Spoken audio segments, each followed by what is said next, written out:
Dari Husain ibn Abdurrahman, dia berkata, ketika saya berada di dekat Sa'id bin Zubair, dia mengatakan, siapakah di antara kalian yang melihat bintang jatuh semalam? Saya jawab, saya. Kemudian saya katakan, adapun saya ketika itu tidak dalam keadaan salat, tetapi tersengat kala jengking. Lalu ia bertanya, lalu apa yang Anda kerjakan? Maka saya menjawab, saya minta diruqyah. Lalu dia bertanya lagi, apa yang mendorong Anda melakukan hal tersebut? Maka ku jawab, sebuah hadis yang diceritakan Sya'bi kepada kami. Ia bertanya lagi, apakah hadis yang diceritakan Sya'bi kepada Anda itu? Maka saya katakan, dia menceritakan hadis itu dari Buraidah ibn Husain. Tidak ada ruqyah kecuali karena ain ataupun karena tersengat-sengatan.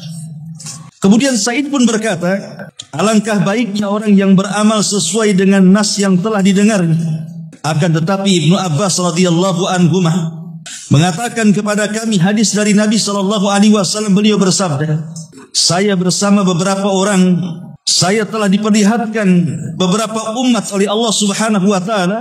Lalu saya, kata Rasul, melihat seorang Nabi bersamanya beberapa orang saja. Kemudian juga aku melihat ada seorang Nabi yang hanya pengikutnya 1 atau 2 orang. Dan aku juga melihat Nabi sama sekali tidak ada pengikutnya. Tiba-tiba kemudian ditampakkan kepadaku sekelompok orang yang sangat banyak sekali. Lalu aku mengira mereka adalah umatku.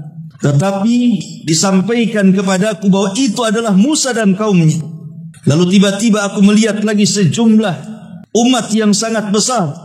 Dan disampaikan kepadaku, ini adalah umatmu, bersama mereka ada 70.000 manusia. Mereka akan masuk surga tanpa hisab dan adab. Kemudian beliau bangkit dan masuk ke dalam rumahnya. Maka para sahabat kemudian saling berbicara satu dengan yang lainnya. Sebagian mereka mengatakan boleh jadi mungkin yang dimaksud 70.000 itu adalah sahabat Rasul. Sebagian mereka berpendapat boleh jadi mereka adalah anak-anak yang dilahirkan dari sahabat Rasul dan mereka tidak pernah melakukan kesyirikan kepada Allah Azza wa Jalla sedikit pun. Lalu sebagian mereka menyebutnya yang lain. Ketika kemudian suara semakin ramai, maka Nabi SAW keluar. Kemudian Nabi memerintahkan kepada mereka. Kata Nabi SAW, mereka itu adalah orang-orang yang tidak minta diruqyah, tidak minta dikai, dan tidak pernah melakukan tatayyub, serta mereka bertawakal kepada Rabb mereka. Tiba-tiba Uqasah bin Mihsan berdiri dan berkata, mohonkanlah kepada Allah, mudah-mudahan aku termasuk mereka ya Rasulullah. Kemudian beliau menjawab, engkau termasuk mereka. Kemudian berdiri seseorang yang lain dan berkata, aku juga wahai Rasul, doakan supaya aku bagian daripada mereka. Maka Nabi SAW mengatakan, kamu sudah didahului oleh Uqasah. Hadis ini dikeluarkan oleh Imam Al-Bukhari dan juga Muslim. Dan hadis ini juga sebagai dasar tentang ada orang-orang yang masuk surga tanpa hisab dan adab. Ma'asyiral muslimin yang dimuliakan Allah Subhanahu wa taala, ada beberapa faedah dari hadis ini sebelum kita bentangkan. Di dalam hadis ini Nabi sallallahu alaihi wasallam menyebutkan kalimat sab'una alfan, 70.000 orang-orang yang akan masuk surga tanpa hisab dan adab. Sebagian para ulama mengatakan bahwa kalimat 70 itu bukan menunjukkan pembatasan. Orang Arab kalau ingin mengemukakan jumlah yang banyak itu biasanya selalu menyebut kalimat 70.000. Berarti kalimat 70.000 itu bukan pembatasan. Bukan hanya 70.000 saja yang masuk surga tanpa hisab dan azab. Banyak sebenarnya, lebih daripada 70.000. Apalagi kalau seandainya kita melihat riwayat yang dikeluarkan oleh Imam Ahmad dan dikomentari oleh Al-Hafidh Ibnu Hajar rahimahullahu taala, sanadnya sangat jayyid, sangat baik sekali. Jadi Nabi SAW mengatakan fastajdadtu rabbi fazadan ma'a kulli alfin sab'ina alf. Kata Nabi SAW, maka saya meminta tambahan kepada Rabb. Kemudian Allah memberi saya tambahan, di mana setiap 1000 orang akan membawa 70.000 orang lagi. Berarti berapa? Kalau dalam hadis yang pertama 70.000 orang yang masuk surga tanpa hisab dan adab. Dalam Musnad Imam Ahmad, setiap 1000 membawa 70.000. Berapa jumlahnya? Hah? Berarti 70.000 kali 70.000, gitu maksudnya. Berarti 4.900.000.000 kan gitu. Coba yang punya kalkulator. Ya mungkin begitulah ya. Ya kalau 70.000 kali 70.000 ya 4 miliar lebih lah kan begitu. Ini kalau kita dikalkulasi semuanya. Kalau kita gabungkan antara riwayat Bukhari Muslim dengan riwayat yang ada dalam Musnad Imam Ahmad. Tapi kalau mengikut pendapat yang mengatakan bahwa kalimat 70 sab'una alfan itu bukan al-ibratu laisa birraqmi, bahwa ibrah itu bukan dengan angka, tapi itu istilah orang Arab mengemukakan sebuah yang banyak itu, mengistilahkan kalimat 70.000. Artinya tidak terbatas. Oke lah kalau seandainya kita mengambil dua riwayat ini, bahwa yang masuk surga tanpa hisab dan azab itu 70.000 berdasarkan riwayat Bukhari Muslim. Kemudian masing-masing 1000 membawa 70.000 lagi berdasarkan riwayat Musnad Imam Ahmad, berarti 4 miliar ke atas. Bukan berarti yang masuk surga itu cuma 4.900.000.000 saja, tidak. Yang masuk surga itu banyak.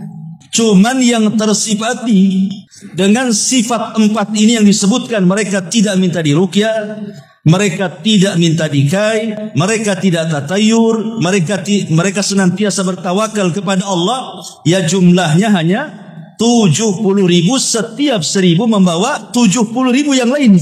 Tapi amalan-amalan yang memasukkan kita ke dalam surga bukan 4 amalan ini saja. Banyak amalan-amalan yang lain yang bisa memasukkan kita ke surga. Tidak mesti 70.000 ini saja kan begitu.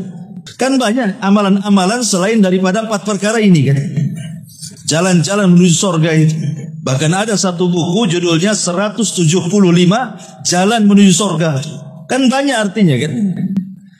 Cuman yang masuk surga tanpa hisab dan azab dalam satu redaksi hadis, ya jumlahnya 70.000, setiap 1000 membawa 70.000 yang lainnya. Berarti 4.900.000.000. Kalau menggabungkan dua riwayat yang dikeluarkan Bukhari dan Muslim bersama riwayat Musnad Imam Ahmad di sini. Ma'asyiral muslimin wal muslimat rahimani wa rahimakumullah. Dalam riwayat Muslim dan juga Bukhari, Nabi SAW mensifati tentang 70.000 orang yang masuk surga tanpa hisab dan azab itu. Apa kata Nabi SAW? Annahum tadhi'u wujuhahum idha'ata lailati badrin. Wajah-wajah mereka bersinar-sinar seperti sinar bulan ketika purnama-purnamanya. Jadi nampak nanti di padang mahsyar itu orang-orang yang masuk surga tanpa hisab dan azab, mereka dibedakan dari wajah-wajahnya, di mana wajah-wajah mereka seperti bulan pada malam purnama dan mereka bersinar-sinar. Itu dalam riwayat Bukhari dan Muslim. Baik, kita bahas sedikit-sedikit dari awal. Jadi Husain ibn Abdurrahman ini berkata kepada orang-orang yang ada di situ, salah satunya Sa'id ibn Jubair radhiyallahu anhu. Ketika aku berada di dekat Sa'id ibn Jubair, dia berkata, siapa di antara kalian yang melihat bintang jatuh semalam? Jadi Sa'id bin Jubair ini bertanya kepada orang-orang yang di situ, semalam ada meteor, saya melihatnya. Ada nggak di antara kalian melihat? Maka kata Husain bin Abdurrahman, ya, kebetulan aku melihatnya. Kebetulan aku melihatnya semalam. Aku tidak tidur semalam. Tetapi Aku tidak tidur bukan karena sholat, tapi aku tidak tidur karena tersengat kalajengking. Lihat bagaimana ibarat ulama salaf di sini mengajarkan keikhlasan. Karena dia langsung menerangkan bahwa semalam saya tidak tidur itu bukan karena sholat. Nanti nyangkanya orang-orang yang mendengar bahwa dia mengatakan saya tidak tidur itu seolah-olah dia sedang sholat malam tahajud. Maka dijelaskan tidak. Aku tersengat kalajengking. Dia hendak menutup pintu riya. Begitu para sahabat. Ya. Kalau kita kan enggak, pasti kita akan cerita. Semalam saya tak tidur. Kenapa? Itulah sholat 23 rakaat. Disebutkan rakaat. Ma'asyiral muslimin yang dimuliakan Allah Azza wa Jalla. Kemudian ditanya lagi, lalu apa yang kau lakukan wahai Husain? Maka dia mengatakan, aku coba meruqyah. Kemudian ditanya lagi, kenapa kau lakukan itu? Ya karena aku mendengar sebuah riwayat daripada Syabi bahwa tidaklah seseorang itu meruqyah kecuali karena penyakit ain ataupun karena sengatan. Makanya aku ruqyah. Kemudian Sa'id bin Zubair memuji dan mengatakan alangkah baiknya manintaha ila ma sami'ah, engkau melakukan sesuatu yang memang ada nasnya. Lihat orang dulu itu kalau melakukan sesuatu pasti ada dalilnya. Nggak asal melakukannya saja, tidak. Mereka punya dalil. Dan ini pentingnya kita ini dalam melaksanakan agama harus berdalil. Anda melakukan sesuatu itu ada dalilnya atau tidak, kan begitu? Maka lihat para ulama salaf ini, mereka melakukan sesuatu itu karena ada sebuah dalil. Tetapi kata Sa'id, tapi aku mendengar ada sebuah riwayat dari Buraidah ibn Husayb al-Aslami radhiyallahu an. Terus sampai kemudian dia mengatakan akan tetapi Ibnu Abbas radhiyallahu anhuma telah menceritakan kepadaku tentang orang-orang yang mereka masuk surga tanpa hisab dan azab. Salah satunya orang yang tidak minta ruqyah. Memang ada dua riwayat, ada kalimat la yarkun, ada kalimat la yastarkun. La yarkun dan juga ada riwayat la yastarkun. La yarkun artinya tidak meruqyah. Kalau yastarkun artinya tidak minta diruqyah. Tapi kata para ulama mengatakan kalimat yarkun ini hadisnya lemah. Hadisnya syadz karena bertentangan dengan kalimat la yastarkun. Kalau yarkun ruqyah, meruqyah, Nabi SAW juga pernah diruqyah dan pernah meruqyah. Nabi pernah diruqyah Aisyah radhiyallahu anha, ya. Dan juga oleh Jibril alaihi salatu wasallam ketika terkena sihirnya Labid bin Asam, kan. Dan juga pernah meruqyah. Berarti yang dimaksud di sini bukan kalimat yarkun tetapi yasarkun, minta diruqyah. Jadi dia ingin menyanggah bahwa apa yang dilakukan oleh Husain ibn Abdurrahman ini disanggah oleh riwayat Abdullah ibn Abbas radhiyallahu anhu. Kemudian di situ disebutkan bahwa ketika Nabi SAW diperlihatkan sebuah umat, apakah ketika itu Rasul sedang mimpi diperlihatkan, ataukah yang dimaksud dalam peristiwa Isra dan Mi'raj ketika Rasul diperlihatkan tentang akhirat? Sebagian para ulama mengatakan bahwa Nabi SAW diperlihatkan di sini dalam mimpi. Jadi Nabi SAW diperlihatkan dalam mimpinya tentang padang mahsyar. Jadi Nabi SAW melihat ada sekelompok umat yang sangat besar sekali. Kemudian Rasul mengatakan, fadhonantu annahum ummati, jangan-jangan itu umatku. Tapi Jibril mengatakan, bukan, itu bukan umatmu, tapi itu adalah Musa dan umatnya. Dari sini kita tahu bahwa keutamaan Nabi Musa. Bahwa Nabi Musa itu memiliki umat yang banyak. Wajar. Karena Nabi Musa alaihi salatu wassalam sendiri adalah bukan hanya ulul azmi minar rusul. Dia adalah kalimur rahman. Dan diturunkan kepada Musa alaihi salatu wassalam kitab Taurat yang merupakan kitab induk dari kitab-kitab Bani Israel.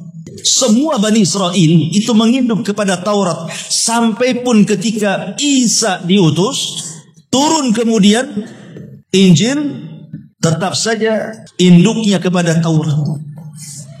Ya, jadi memang itu kitab induknya Bani Israel, Taurat itu. Makanya kemudian Musa itu banyak pengikut. Tetapi ketika itu Nabi SAW melihat ke ufuk, ke arah lain. Rupanya ada manusia lebih banyak dibandingkan yang ia lihat dari Musa dan umatnya. Baru dikatakan kepada Nabi SAW, itulah umatmu wahai Muhammad. Dari sini kita katakan bahwa umat Islam jauh lebih banyak dibandingkan umat Nabi Musa.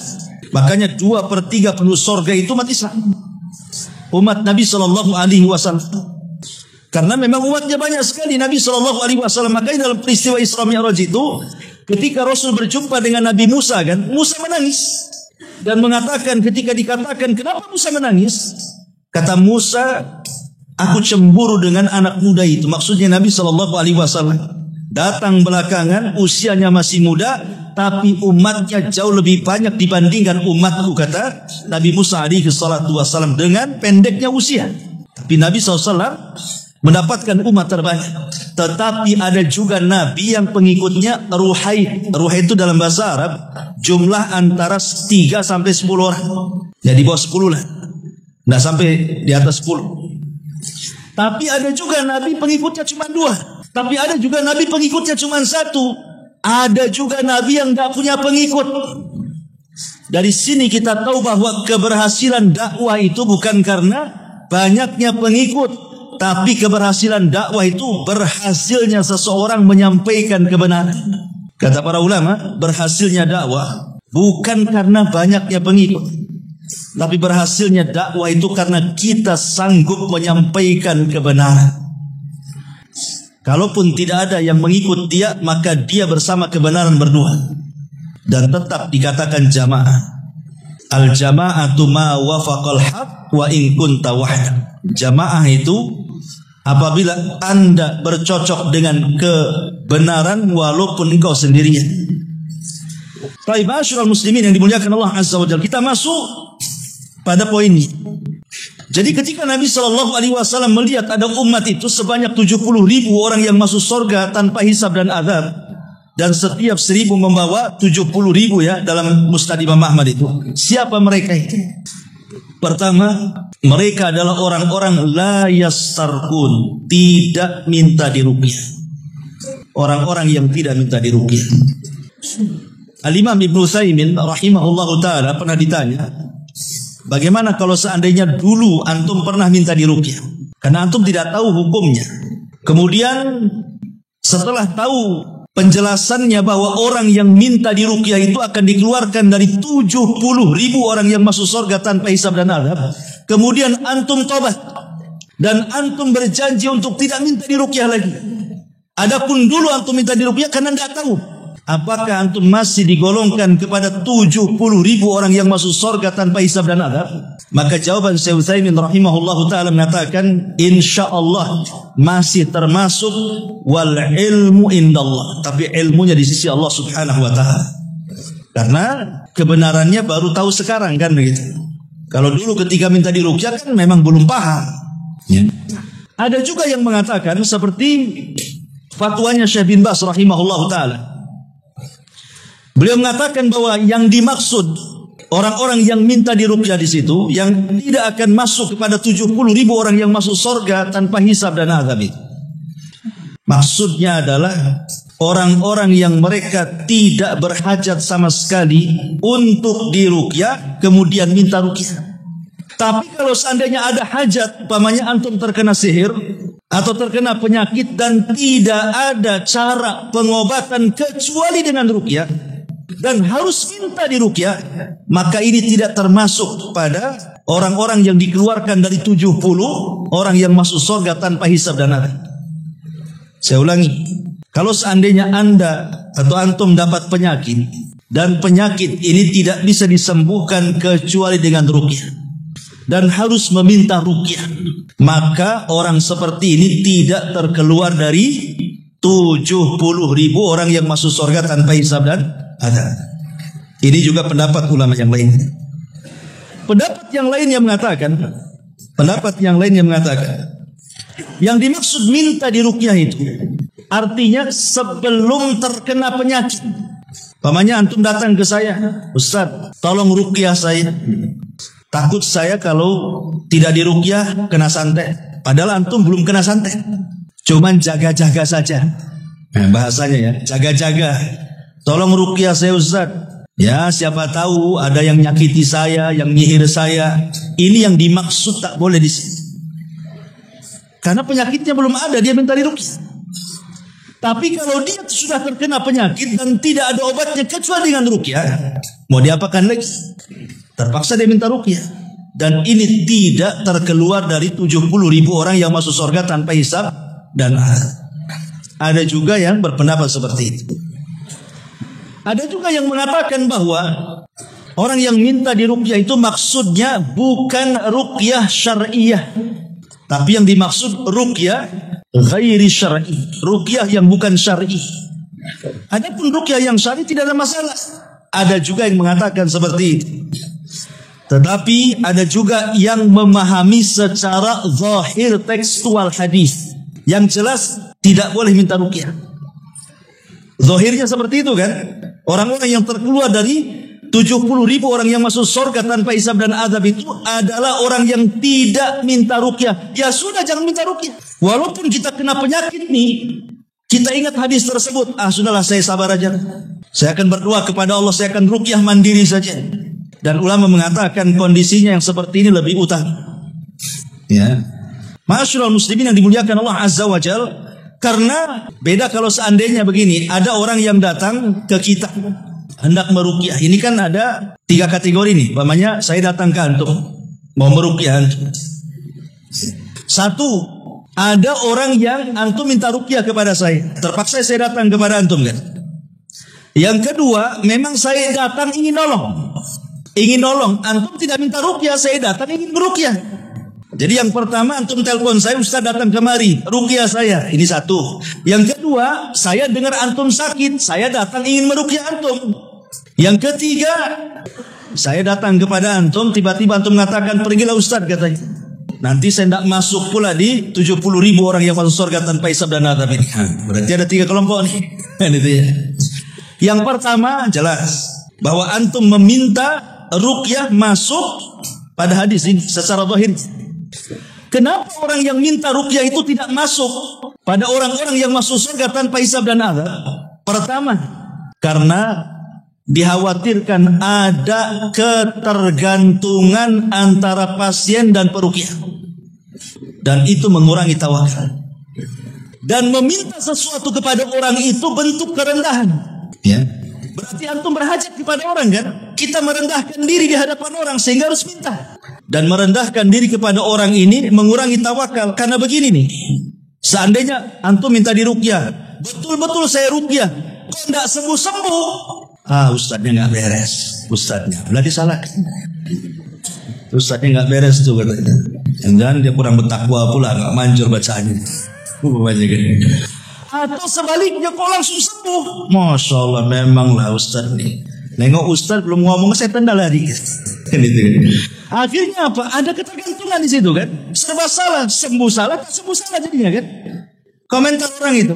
Lah dari sini karena orang sakit itu biasanya dekat dengan setan tuh, kasih was-was terus. Dari sinilah karena ada pengaruh kepada tawakal bisa mengurangi kesempurnaan tawakal. Sebab itulah kemudian terkeluar dari 70.000 orang yang masuk surga tanpa hisab dan azab. Secara zahir hadis yang kita baca.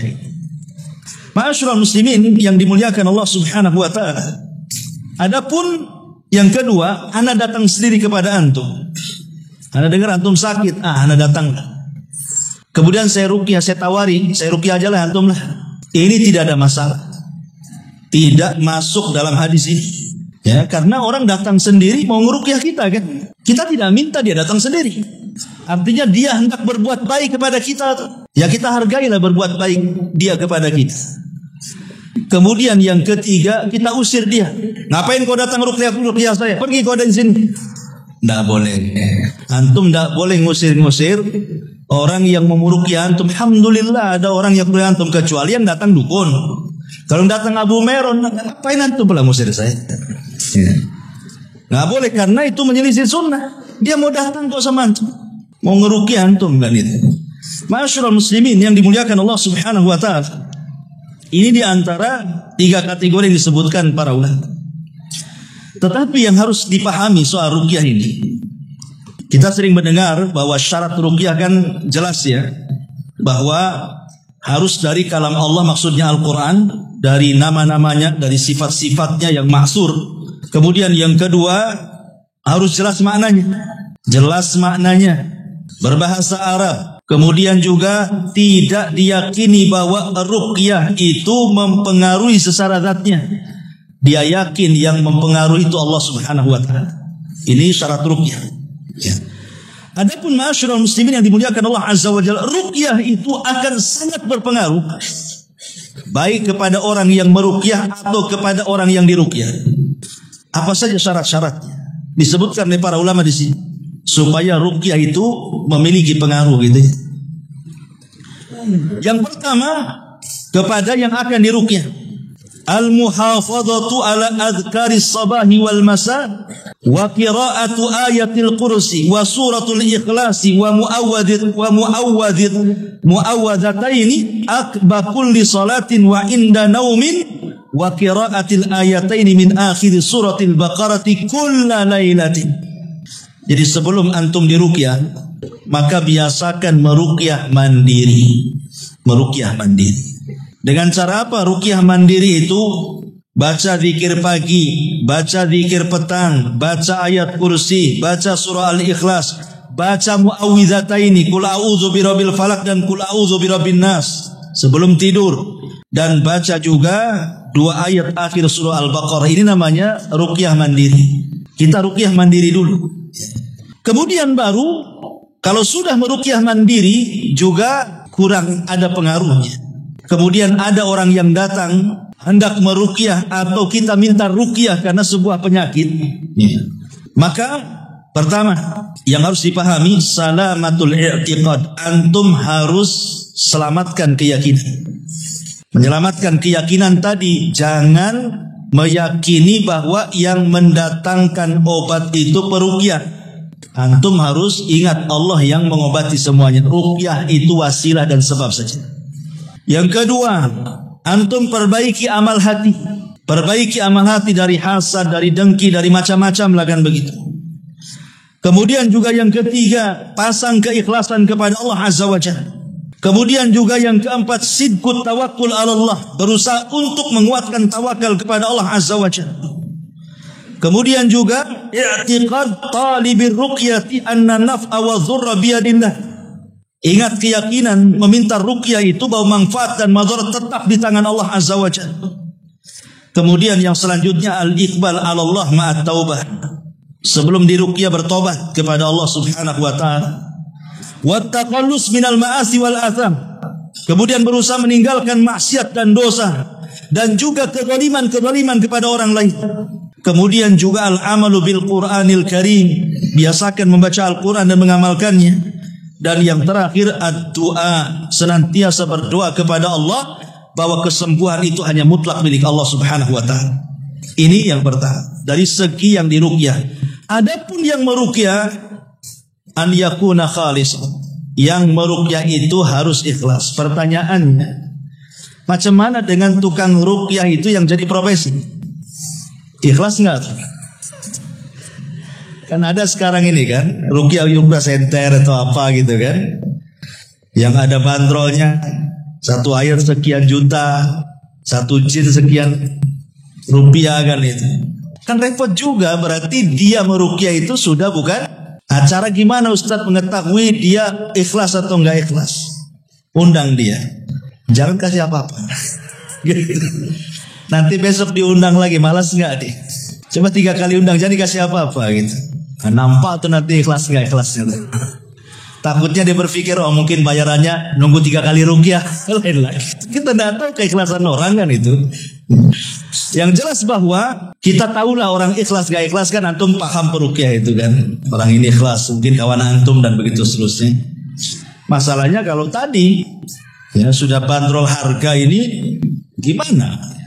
Kemudian yang kedua, ruqyah itu syariat bukan tajarrud.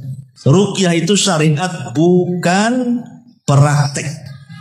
Coba-coba, nggak boleh.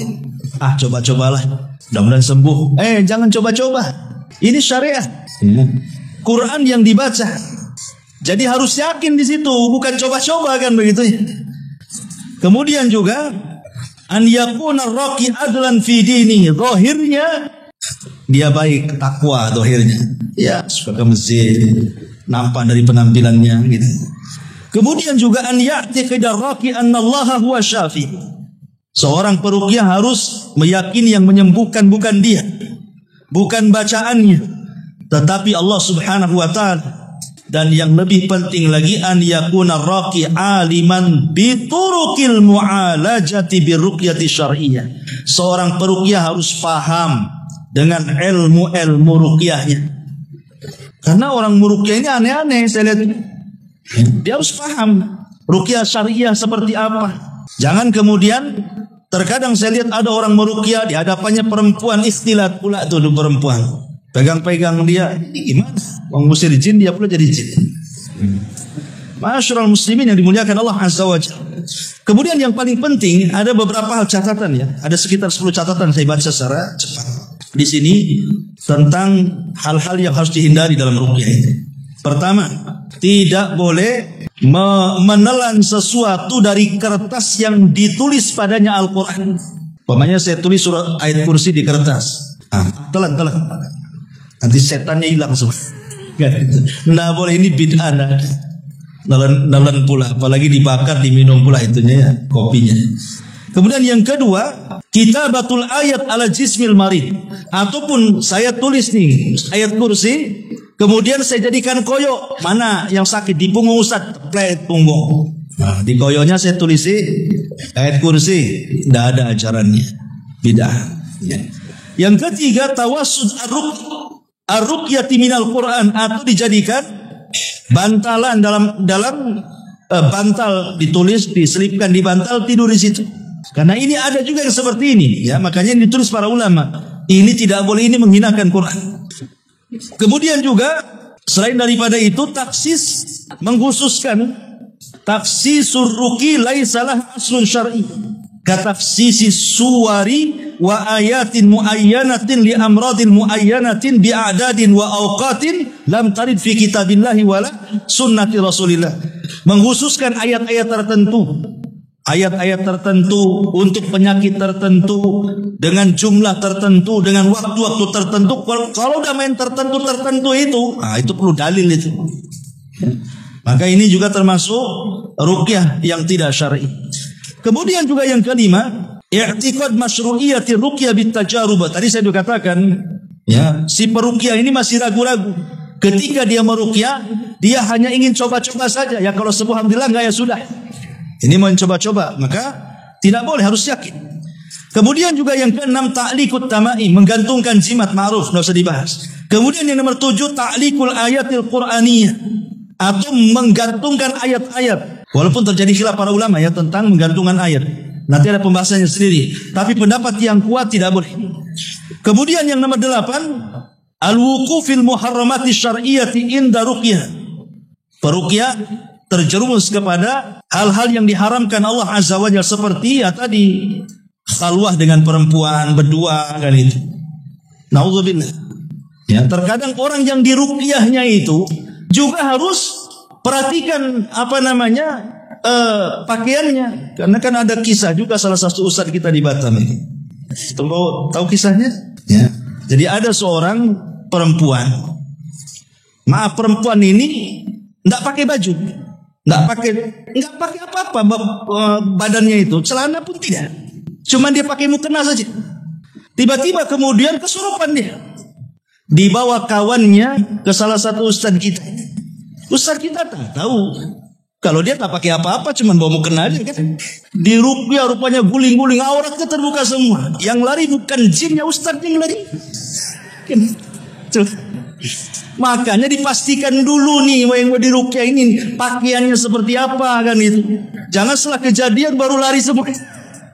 Nah ini makanya kan harus paham juga yang seperti ini kan gitu. Baik, kemudian juga di sini ta'alluqul marda wal muhtajina birruqah, ya. terlalu yakinnya pasien dengan peruqyah, sehingga menggantungkan hatinya kepada peruqyah tadi, bukan kepada Allah Subhanahu wa taala. Kemudian wa min a'dhamil fitan wal mafasid aidan annaha futihat baban lil musya'wadina wad dajalina alladhi yumarisuna hadhil mihan bi anwa'id dajali wasyirk wal isti'anati bil jin ila akhir.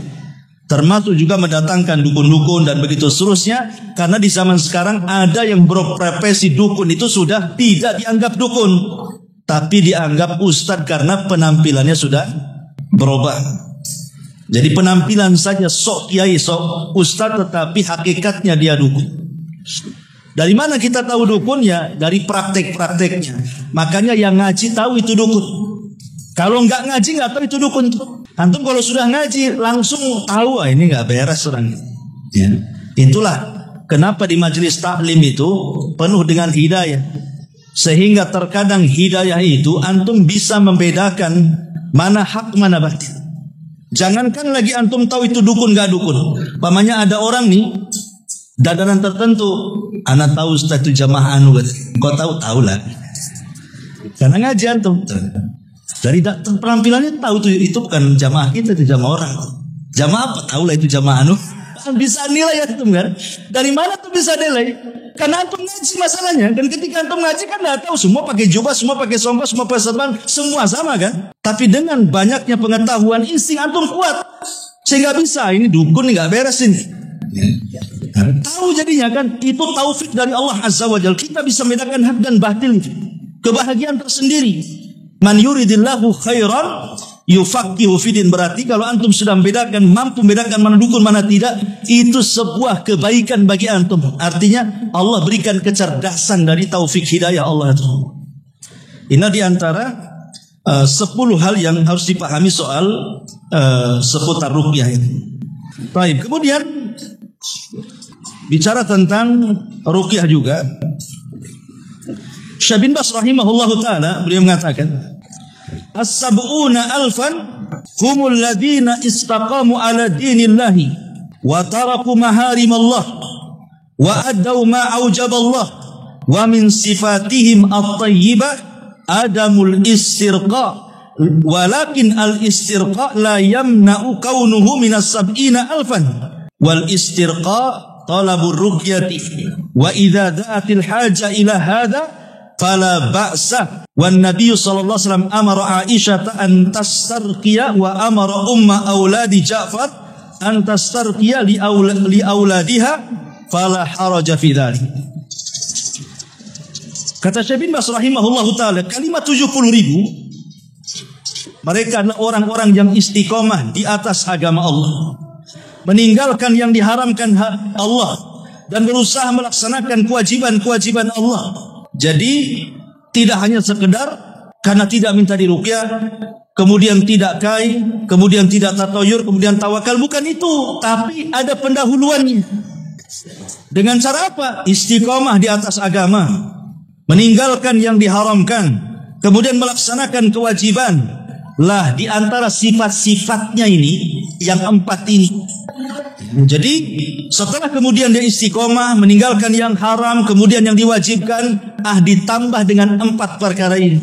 Tidak minta diruqyah, tidak minta dikai, tidak tatayur, dan juga senantiasa bertawakal kepada Allah Subhanahu wa taala.